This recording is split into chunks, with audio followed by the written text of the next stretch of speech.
The morning sun painted the Pacific Ocean gold when Captain Lee Hyun saw something that would change everything. From the bridge of his Korean Navy ship, he watched a strange object fall from the sky like a burning star. It crashed into the water with a splash that sent waves rolling toward the shore. "Captain, what was that?" asked his second officer, looking through binoculars at the crash site. Hyun grabbed the radio. "This is Captain Lee. We have an unknown object down in the water. All ships moved to investigate." As they got closer, Hyun could see it was not like any aircraft he knew. The metal was silver and seemed to move like liquid. Strange symbols glowed blue along its sides. Steam rose from where it touched the ocean water. "Sir, I'm getting life signs from inside," reported the sonar operator. "Weak, but definitely alive." Without thinking twice, Hyun ordered his men to prepare for rescue. They lowered boats and moved carefully toward the strange craft. As they got near, a section of the hull opened with a soft hiss. Inside, they found them. The beings were tall and thin, with pale blue skin that seemed to glow softly. Their eyes were large and dark, filled with something that looked like fear and hope mixed together. There were 12 of them, and most looked badly hurt. The oldest one, a female with silver markings on her face, spoke in a voice like music. The sounds meant nothing to Hyun, but somehow he felt sadness and gratitude flowing from her words. "Get Dr. Park on the radio," Hyun told his communications officer. "Tell her we need her here now." Dr. Park Mira arrived by helicopter 20 minutes later. She was a marine biologist who had studied unusual sea life, but nothing had prepared her for this. As she knelt beside the injured beings, one of them, a young male, reached out and touched her hand. Suddenly, images flooded her mind. She saw space battles, burning worlds, and people running in fear. She saw the terrible hunt that had driven these beings across the galaxy. She understood without words that they were refugees seeking safety. "They're called Villani," she whispered to Captain Hyun. "They're running from something called the galactic hegemony. Their planet was destroyed. These 12 are all that's left of their entire species." The young Villani who had touched her mind looked up with desperate eyes. His name was Kale, and through their strange connection he showed her more. The hegemony ruled the galaxy with an iron fist. They destroyed any species that was different, any group that would not bow down and serve. The Villani had been hunted because they could feel emotions and read minds, something the hegemony feared. "We need to get them to a hospital," Dr. Park said. But the old female Villani shook her head weakly. Through Kyle, she spoke. "No hospitals. Too many people. Hegemony might come. We hide or we all die." Captain Hyun made a decision that would echo through history. "We take them to the base. Medical team only. No one else knows." As they transported the Villani to the secret naval medical facility, Dr. Park learned more about them. They had incredible healing abilities but needed special plants and minerals to recover. Their technology was based on living things rather than metal and circuits. Most importantly, they had never met a species like humans. "Why did you help us?" Kale asked through their mental link as the medics worked on his people. Dr. Park looked at his alien face and saw something familiar in his eyes. Pain, hope, the desire to live and protect his family. "Because it was the right thing to do," she said simply. Kale's emotions flowed through their connection. Amazement, gratitude, and something like joy. In all their travels across the galaxy, through all the species they had met, none had helped without wanting something in return. Humans were different. The eldest Villani, whose name was Nira, slowly recovered over the next few days. She was ancient by their standards, holding the memories and knowledge of her entire race. Through Kale, she told Dr. Park and Captain Hyun the full truth of what was happening in the galaxy. "The hegemony controls everything," she explained. "Thousands of worlds, millions of species. All must serve or die. We refuse to use our abilities to spy on other races for them. So they marked us for destruction." "But you're safe now," Dr. Park said. "This is Earth. They have no power here." Nira's expression grew sad. "They will come. When they discover we are here, they will demand you give us back. Most species obey. Those who refuse—" She didn't need to finish. Captain Hyun stood straighter. "Then we'll be ready for them." As word spread through the Korean government, debates raged in secret meetings. Some officials wanted to send the aliens away to avoid trouble.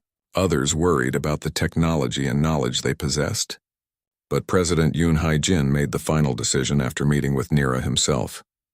"These beings came to us for help," he declared. Korea has always been a land that welcomes those in need. We will not abandon that now. The Villani were moved to a secure facility in the mountains outside Busan. There they began to share their knowledge freely. They showed human doctors how to heal injuries that had been impossible to treat. They taught scientists about plants that could clean pollution and materials that could repair themselves. But the most important thing they shared was hope.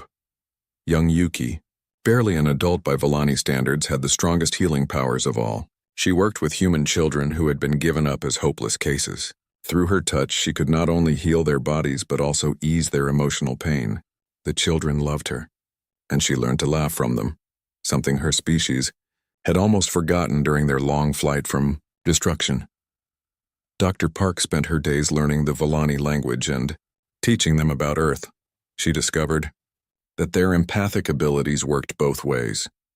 While they could read emotions, they also projected calm and peace to those around them. The human staff at the facility found themselves sleeping better and arguing less. Captain Hyun visited often, bringing reports from the outside world. The existence of the Villani remained secret, but plans were being made. If the hegemony came to Earth, humanity would not simply hand over these gentle beings. "Your people are warriors," Kale observed one day as he watched human soldiers training. "But you fight to protect, not to conquer." "That's the difference between us and your enemies," Hyun replied. "We fight for those who cannot fight for themselves." As weeks passed, both species learned from each other. The Villani had never seen creativity like humans possessed. Humans could take their biotechnology and imagine new uses that even the Villani had not thought of. In return, the aliens showed humans that there were ways to live in harmony with nature, while still advancing as a civilization.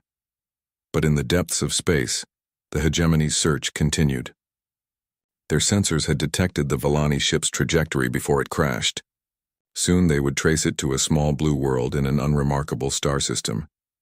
Elder Nira felt it first, a disturbance in the quantum fields that surrounded all living beings.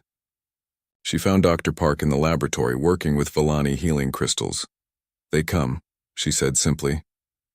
Dr. Park looked up from her work. "How long do we have?" "Months, perhaps less.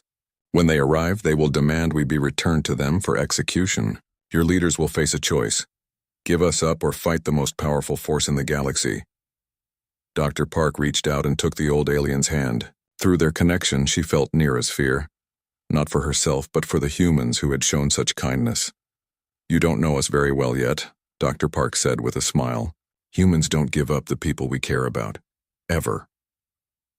That night, as reports went up the chain of command to the highest levels of government, plans began forming. Earth would not be caught unprepared.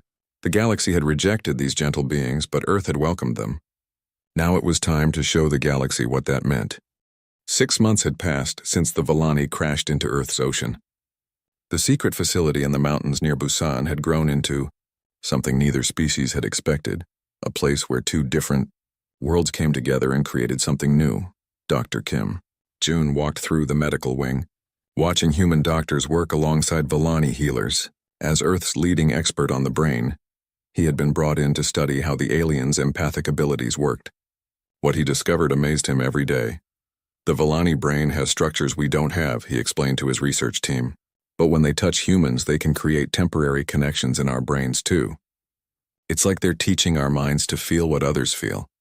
In the next room, young Yuki was working with a human child named Minsu, who had been paralyzed in an accident. The Villani healer placed her hands on the boy's spine, and her skin began to glow with soft blue light. Slowly, feeling returned to the child's legs. "How does she do it?" asked Dr. Oh Seung-hee, the facility's lead scientist. "She doesn't just heal the damage," Dr. Kim explained. "She encourages the body to remember how it should work. The Villani see all living things as connected. When something is broken, they help it reconnect."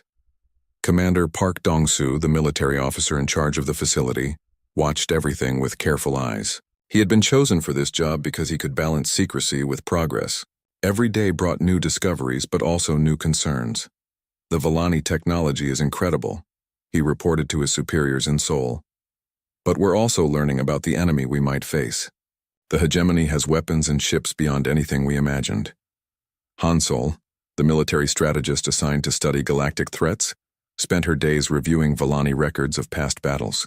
The aliens had saved detailed information about every species the hegemony had conquered or destroyed. They don't just attack with weapons, she told Commander Park. They use fear as a tool. Most species surrender when they see the hegemony fleet arrive.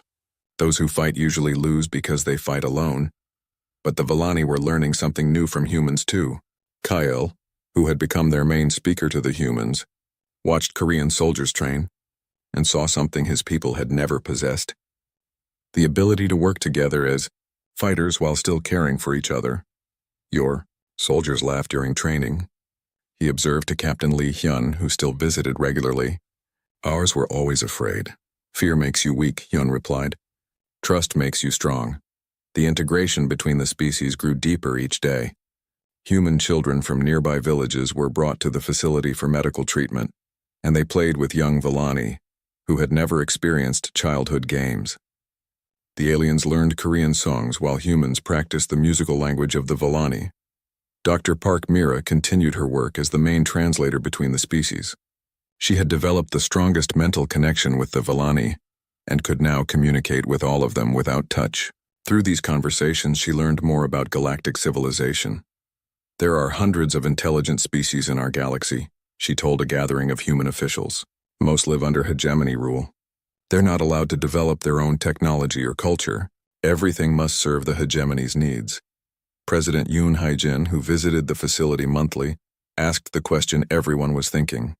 Are there others who resist? Elder Nira, now recovered and serving as the Volani's leader, answered sadly. Some try, but they fight alone and alone they fall.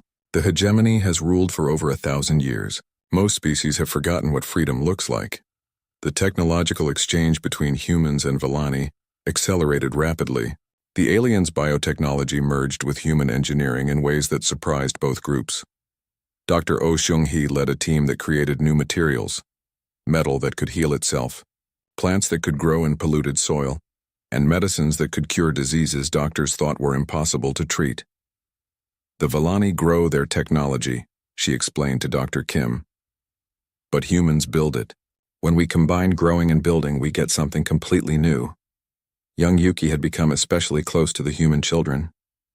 She spent hours with them, not just healing their bodies but learning about human emotions. The Volani had suppressed many feelings during their long escape from the hegemony. Joy, playfulness, and hope were emotions they had almost forgotten.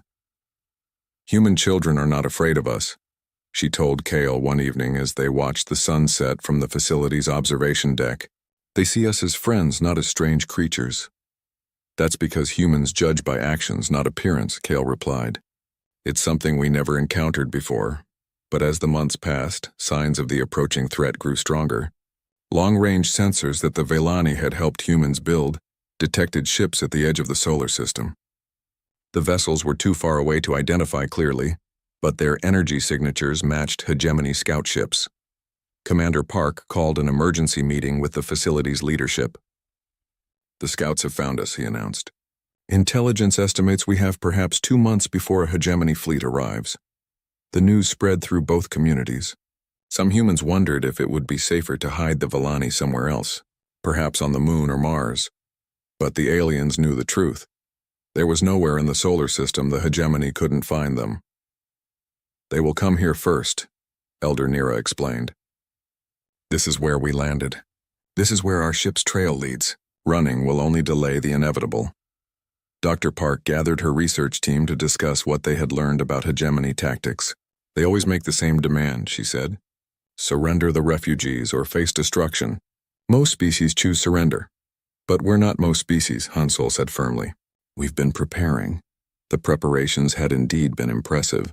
Working with Volani biotechnology, human engineers had created new types of weapons and defenses. Ships that could repair damage during battle. Weapons that could adapt to different targets, and most importantly, soldiers who could work with Volani advisors to predict enemy moves through empathic sensing. Young Kale had volunteered to work directly with the military. His empathic abilities could detect emotions from great distances, including the cold calculation of hegemony commanders and the fear of their forced soldiers. Many who serve the hegemony don't want to fight, he reported to Hansol. They obey because they have no choice. If we could show them another way, you mean turn them against their masters? She asked. Not turn them, free them. Show them what we've learned here, that different species can work together as equals. The idea was revolutionary.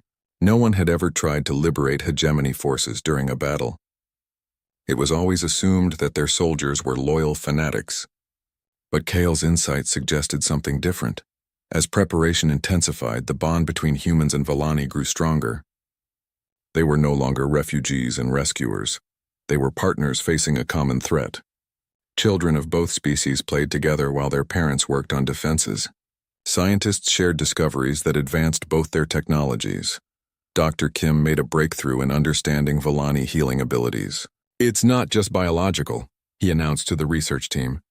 They're actually manipulating quantum fields that exist in all living things. If we could teach humans to do the same, the implications were staggering. Humans with enhanced healing abilities, Volani with improved physical strength, and most importantly, a combined force that could work together in ways the rigid hegemony had never seen. But time was running short. The scout ships were sending signals back to the hegemony fleet. Soon, Earth would receive visitors who expected immediate surrender of the Volani refugees. Commander Park stood with Captain Hyun on the facility's highest observation platform, looking out at the mountains and the sea beyond. Are we really going to fight the entire galactic hegemony for 12 alien refugees? He asked. Hyun thought of Yuki healing human children, of Kale learning to laugh with Korean soldiers, of Elder Nira sharing the wisdom of her ancient race with human scholars. They're not refugees anymore, he said. They're family, and we protect our family. In the distance, they could see lights from the nearby village where human and Volani children attended school together, where both species worked side by side on projects that would benefit all life on Earth. What had started as a rescue mission had become something unprecedented in galactic history, a true partnership between species. The galaxy had rejected the Volani, but Earth had welcomed them. Now both species would face the consequences together, as Elder Nira had taught them. When living things connected properly, they became stronger than the sum of their parts. Soon, the galactic hegemony would learn what that meant. The morning sky above Seoul was clear when the first hegemony ship appeared. It came without warning, a massive dark vessel that blotted out the sun as it settled into orbit above Earth. Within minutes, every television, radio, and computer screen on the planet displayed the same message. President Yoon Hae-jin stood in the emergency command center beneath the Blue House, watching the alien face that appeared on all the screens. The being was tall and thin, with gray skin and cold yellow eyes that seemed to look right through the camera. I am Ambassador Thex of the Nixari, speaking for the galactic hegemony, the creature said in perfect Korean, English, and dozens of other Earth languages. Your world harbors criminals who have fled from galactic justice. You will surrender them immediately. The message continued with clinical precision. The fugitives known as Volani crashed on your world approximately 7 months ago. They are enemies of galactic order and must be returned for proper punishment. You have 30 of your days to comply.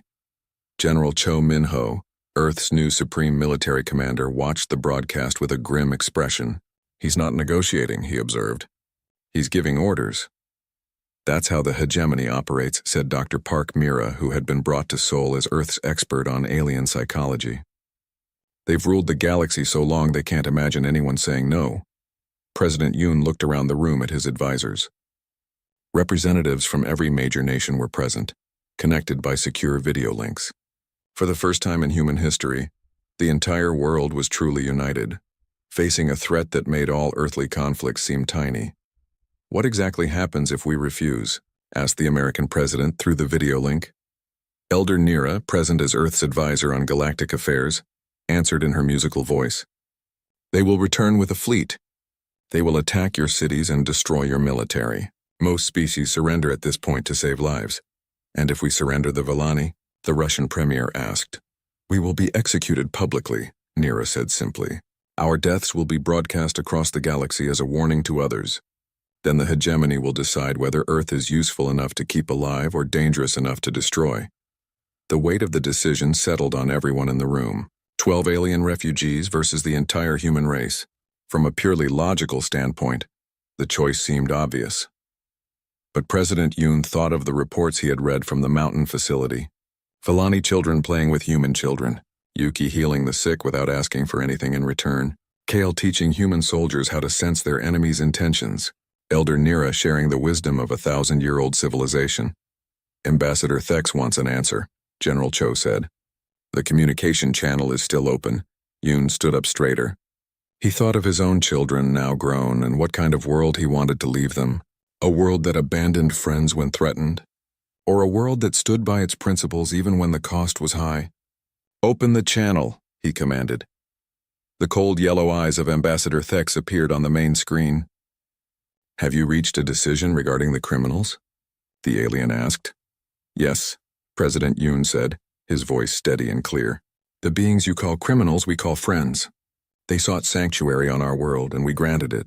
That sanctuary will not be withdrawn. For the first time, emotion flickered across Thex's features.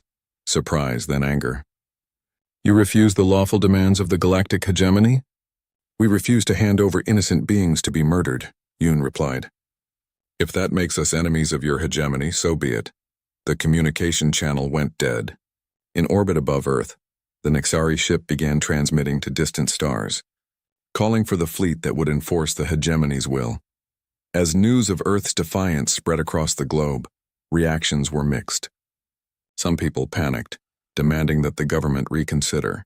Others rallied in support, organizing themselves into defense units. But in the mountain facility near Busan, the response was immediate and clear. Kale found Dr. Park in the laboratory where she was working with Villani biotechnology. You could have given us up, he said, his emotions flowing through their mental connection. Amazement, gratitude, and deep sorrow that his presence had brought danger to Earth. That was never an option, Dr. Park replied. You're part of us now. We don't abandon family. The concept of family that transcended species was still new to the Villani. In all their travels across the galaxy, they had never seen loyalty that wasn't based on fear or mutual benefit. Human loyalty came from something deeper. Preparations for the coming battle began immediately. The secret facility was no longer secret. Every major government on Earth sent their best scientists and soldiers to learn from the Villani. The aliens shared everything they knew about hegemony tactics, weapons, and ship designs. Young Yuki worked with human doctors to train medics who could use Villani healing techniques. Feel the life force, she taught them, her hands glowing as she demonstrated. All living things want to heal. Sometimes they just need to remember how. Hansol coordinated with military commanders around the world, sharing Villani intelligence about hegemony battle strategies. They always attack the same way, she explained. Overwhelming force designed to cause maximum fear.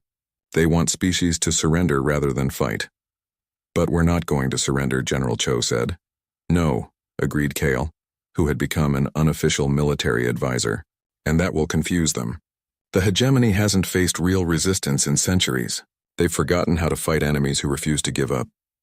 The technology exchange accelerated at an incredible pace. Human engineers worked around the clock with Villani biotechnicians to create new weapons and defenses, ships that could heal battle damage, weapons that adapted to different targets. Most importantly, communication systems that would let human and Villani forces coordinate perfectly during combat. Dr. Oh Seung-hee made a breakthrough that excited both species. We found a way to merge human technology with Villani biotechnology at the molecular level, she announced. The result is stronger than either alone. She demonstrated with a piece of metal that had been treated with Villani bioenhancement. When she hit it with a hammer, the metal absorbed the impact and became stronger. When she cut it, the metal healed itself within seconds. We can make ships with this, General Cho said. Ships that get stronger as they take damage. And soldiers too, added Dr. Kim Jun. We can enhance human reflexes and healing without changing what makes us human. But perhaps the most important development came from an unexpected source. Zara, a young Villani engineer who had been quiet since the crash, approached Commander Park with an idea. The hegemony ships have a weakness, she explained through Kale's translation. They're controlled by central computers that don't expect the slaves to rebel. But if we could get close enough to their command ships, you want to hack their fleet? Hansol asked. Not hack, free. The hegemony forces many species to serve them. Those beings hate their masters but have no choice. If we could break the control systems, and the plan was audacious. Instead of simply fighting the hegemony fleet, Earth would try to liberate it. Turn the oppressor's own weapons against them. As the 30-day deadline approached, Earth's defenses took shape. Hidden bases on the Moon and Mars, orbital platforms disguised as space debris. Most importantly, combined human Volani crews who could think and fight together in ways the hegemony had never encountered. President Yoon visited the mountain facility one last time before the fleet arrived. He found Elder Nira in the garden where human and Volani children played together, their laughter echoing off the mountain walls. "Do you regret coming here?" he asked the ancient alien. Nira watched a human child teach a young Volani how to throw a ball. "In all my long life I have never seen anything like this," she said. "Species working together as equals. Children playing without fear.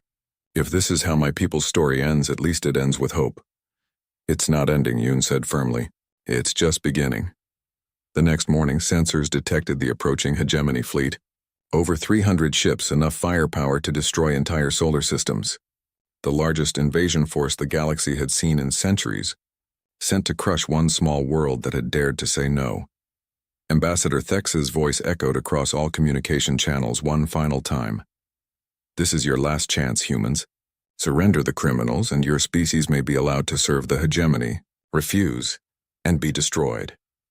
President Yoon stood before the cameras, knowing his words would be heard across Earth and transmitted to the galaxy beyond. Behind him stood representatives of every nation, every major religion, every walk of human life. Beside them stood the 12 Volani refugees who had started it all. "We hear your threats," Yoon said calmly, "but we have something you don't understand. We have each other. Human and Volani, united not by conquest but by choice. You offer us slavery or death. We choose freedom." As the hegemony fleet moved into attack position, people across Earth made their final preparations. In hospitals, human doctors worked alongside Volani healers. In military bases, soldiers trained with empathic aliens who could sense enemy movements. In schools, children drew pictures of the stars they would help explore once the battle was won. The galaxy had ruled through fear for 1,000 years. But fear only worked on those who had something to lose besides their principles. Earth was about to show the hegemony what the hegemony fleet arrived like a storm cloud, blocking out the stars. Admiral Lee Soo-jin watched from the bridge of the Earth defense ship Unity as 300 alien warships took position around the planet. Each vessel was larger than anything humans had ever built, bristling with weapons that could crack continents. "All ships report ready," her communications officer announced. Earth's hastily assembled fleet looked tiny compared to the enemy. Only 50 ships, most of them converted civilian vessels with Volani biotechnology, grafted onto human engineering. "Remember," Admiral Lee said into her headset, speaking to every ship captain in the fleet, "we're not trying to destroy them. We're trying to free them."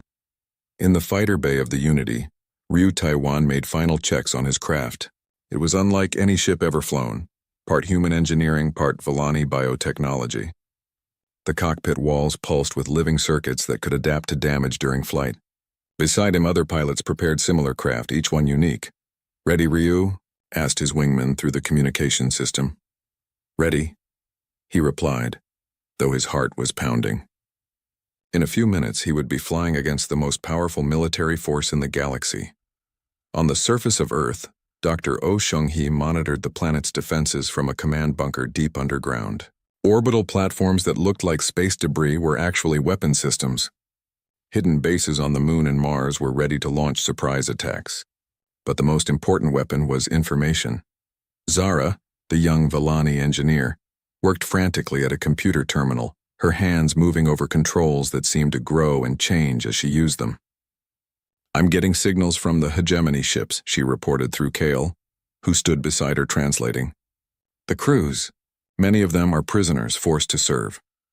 The plan they had developed was unprecedented in galactic history.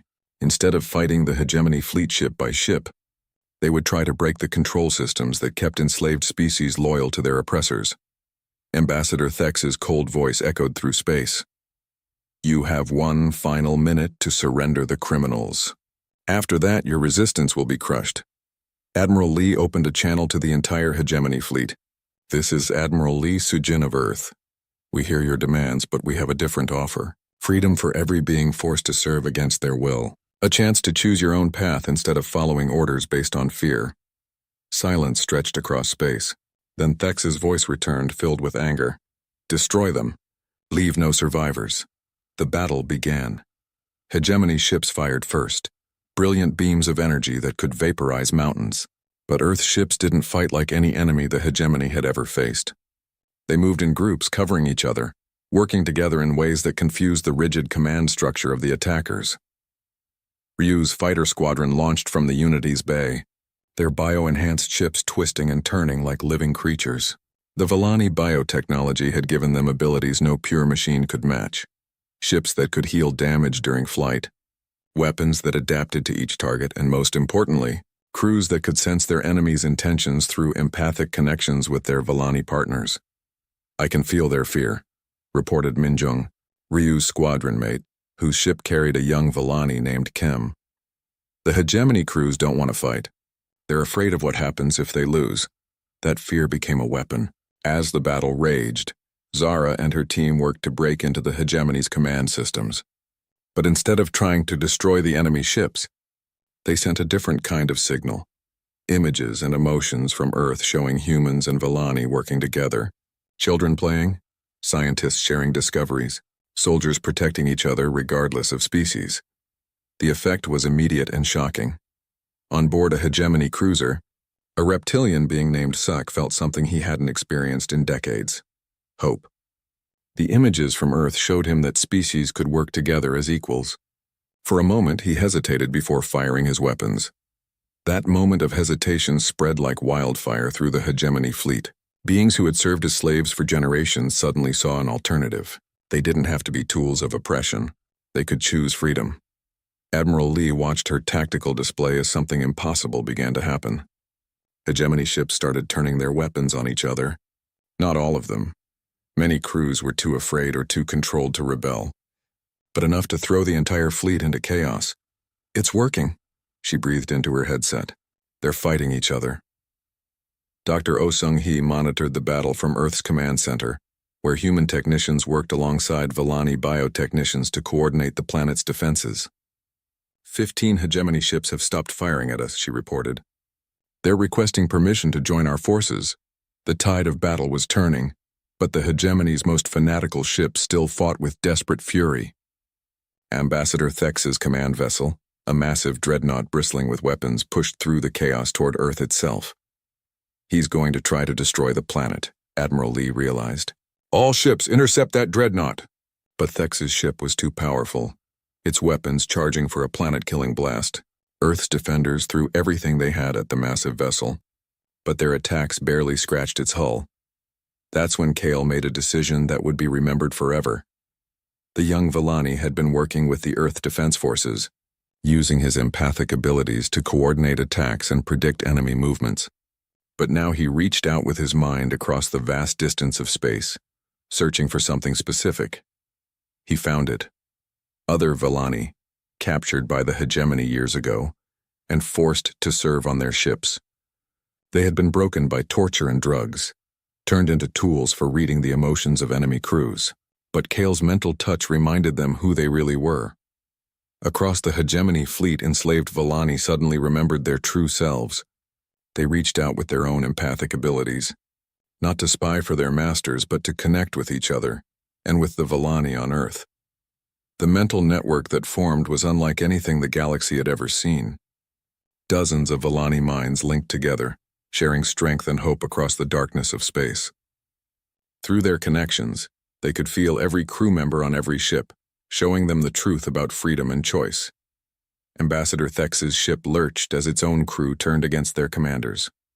Beings who had served the Hegemony for generations suddenly refused to fire on the planet below. The dreadnought's weapons powered down just moments before they would have fired. This is impossible, Thex snarled over the communication channels. You are primitives. You cannot defeat the Hegemony. Admiral Lee's voice responded, calm and steady. We didn't defeat you. We freed you.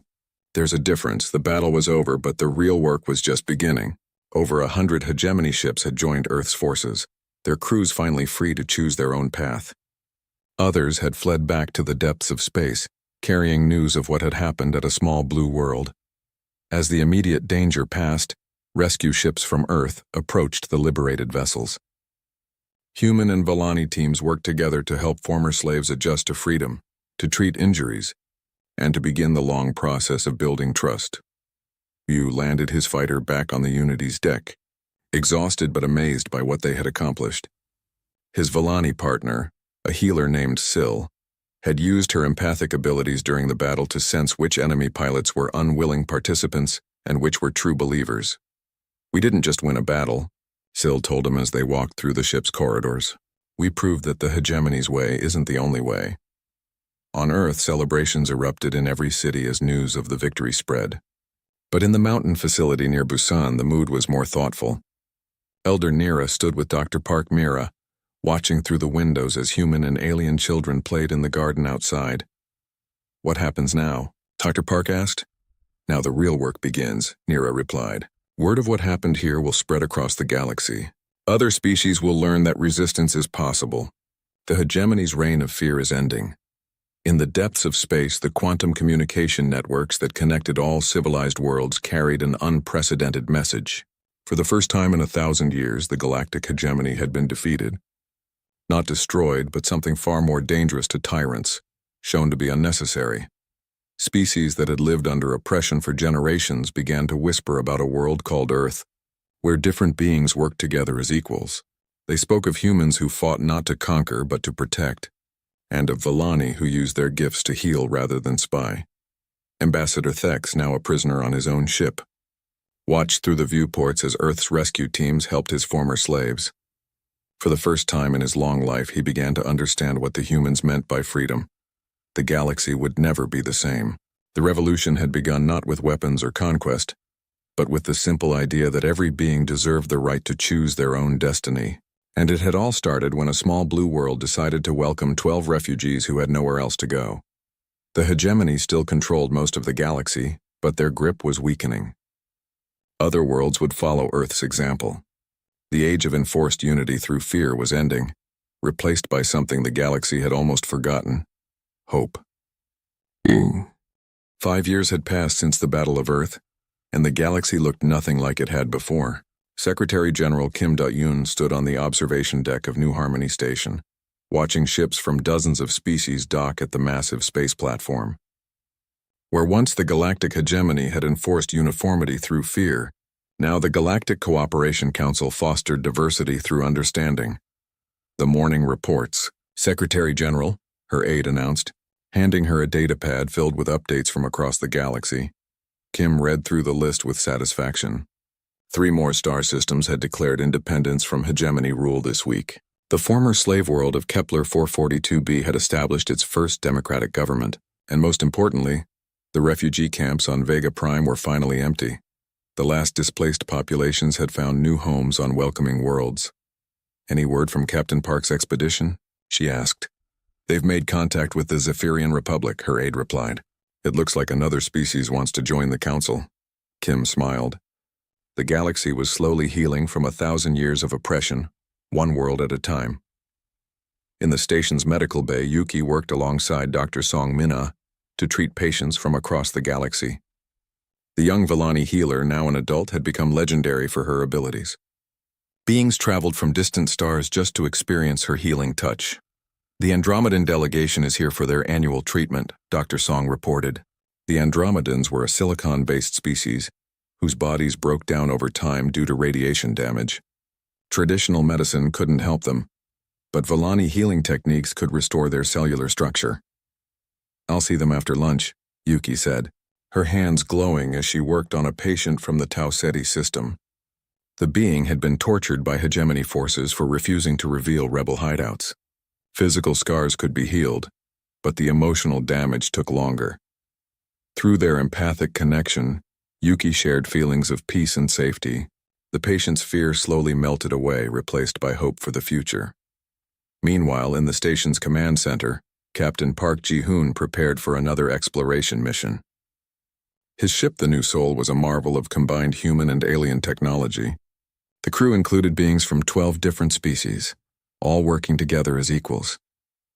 Our next destination is the Outer Rim, he told his diverse crew. Intelligence suggests there are colonies out there that still don't know the hegemony has fallen. They're probably afraid to come out of hiding. His first officer, a tall blue being named Vel 9, checked the navigation systems. Course plotted, Captain.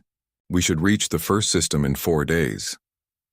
The new Soul launched from the station, its bio-enhanced hull shimmering in the light of nearby stars. Ships like it traveled throughout the galaxy, carrying news of freedom and offers of alliance. Some missions were diplomatic, others were rescue operations for species still trapped under hegemony control. Back on Earth, the mountain facility near Busan had grown into a sprawling city. New Harmony, Earth, was now home to over 1 million beings from dozens of species. Human and alien children attended schools together, learning about each other's cultures and histories. Elder Nira, now ancient even by Villani standards, sat in the city's central park watching the children play. Beside her, Dr. Park Mira's granddaughter chased a young Zephyrian through the flowers, their laughter echoing across the gardens. Did you ever imagine it would become this? Dr. Park asked, settling beside her old friend on the bench. I dreamed of survival, Nira replied, her voice still musical despite her age. But this is beyond dreams. We have not just survived, we have flourished. The transformation hadn't been easy. After the Battle of Earth, millions of liberated beings needed homes, medical care, and psychological healing. The galaxy's infrastructure had been designed to serve the hegemony's needs, not the welfare of ordinary citizens. But humans and their allies had worked tirelessly to build something better. Trade networks based on fair exchange rather than exploitation, governments that represented their people's wishes rather than enforcing central control. Most importantly, a system where different species could maintain their unique cultures while cooperating for mutual benefit. In the Galactic Communications Center, former Ambassador Thex worked as a translator and cultural advisor. The proud Nexari had spent 3 years in prison, then 2 more years in therapy, learning to understand concepts like empathy and cooperation. The hegemony remnants are requesting another meeting, he reported to Secretary General Kim. They want to negotiate the release of political prisoners. Set it up, Kim replied. Even the most stubborn hegemony loyalists were finally realizing that the old ways were finished. But make sure the prisoner families have representatives at the talks. The idea of giving victims a voice in negotiations was still new to many galactic species. Under hegemony rule, ordinary beings had no say in the decisions that affected their lives. The Cooperation Council had changed that, sometimes painfully slowly, but always moving toward greater freedom and representation. On the distant world of Kepler 442b, former hegemony slave SSK stood before the newly elected Planetary Assembly. The reptilian being who had once served unwillingly on a hegemony warship was now the planet's Minister of Education. Our children will learn about the old days, he announced to the assembly, but they will not live in fear of them. They will grow up knowing that every being has the right to choose their own path. The assembly erupted in applause, a sound that would have been impossible under hegemony rule, where public gatherings were forbidden and dissent was punished by death. Similar scenes played out across the galaxy. On Vega Prime, former refugees built new cities designed for multiple species to live together comfortably. On the mining world of Kepler 186f, workers chose their own schedules and kept the profits from their labor. On 100 other worlds, beings who had never imagined freedom were learning to live it. But the most profound changes were happening among the children. Young beings who grew up in the new galaxy didn't understand concepts like species supremacy or enforced servitude. To them, cooperation between different species was natural, while the old hegemony ideas seemed strange and cruel. In New Harmony's primary school, a human teacher named Lee So-young watched her mixed-species class work on a science project together. A young Andromedan was teaching silicon-based chemistry to Villani students, while human children learned about empathic healing from their alien classmates. Teacher Lee asked a Zephyrian child whose feathers changed color with her emotions, why did the old galaxy leaders not want different species to be friends? Lee So-young thought carefully about her answer. Because they were afraid, she said finally. They thought that differences made people weak, but we know better now. Differences make us strong.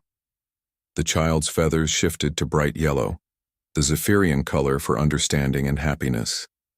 As the years passed, the Galactic Cooperation Council grew stronger.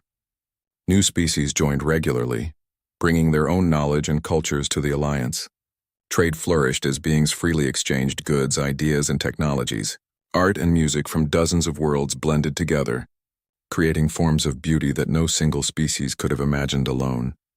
The hegemony still existed in the galaxy's core systems, but it was a shadow of its former self. Many of its member worlds had declared independence, while others remained only because they were afraid of the chaos that might follow rebellion.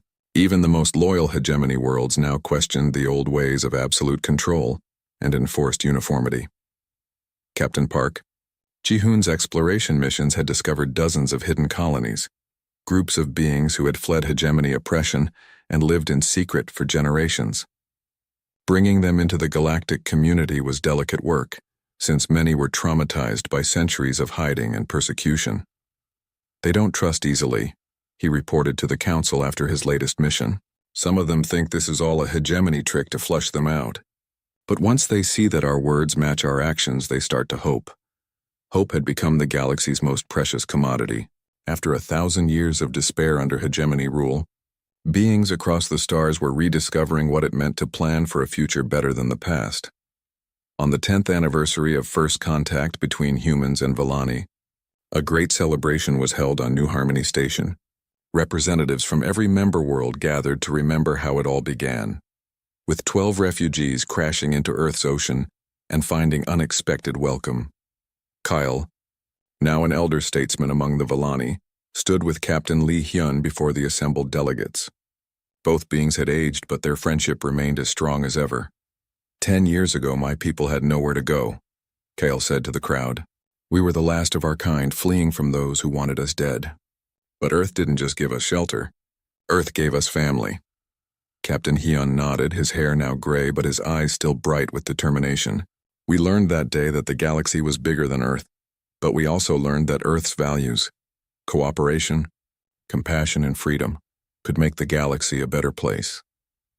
As the celebration continued into the night, beings from dozens of species shared food, music, and stories. Children who had never known oppression played together while their parents planned for an even better future.